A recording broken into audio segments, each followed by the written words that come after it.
Hey guys, welcome back to Route 66 Restoration today.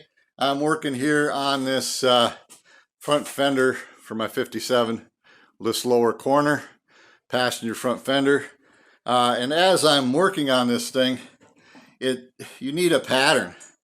And so I made basically it's a sweep. I took and made a tracing of this pink-ish fender before I cut it apart.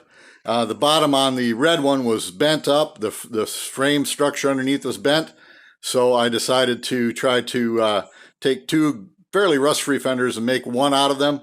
But this is how I'm doing that. And then you can kind of see as this fits, it fits pretty good here. So what we're trying to do is emulate what we got going on with the fender, you know, the radius. A gentleman said one time that he did this off the car and he had problems with it. And this making kind of a sweep pattern is something that, you know, the panel beaters use quite frequently. So figured I'd give it a whirl and see if I can get this thing back in shape. Try to gain a small victory. Still working on the trunk, but take it easy, guys, and we'll talk to you later.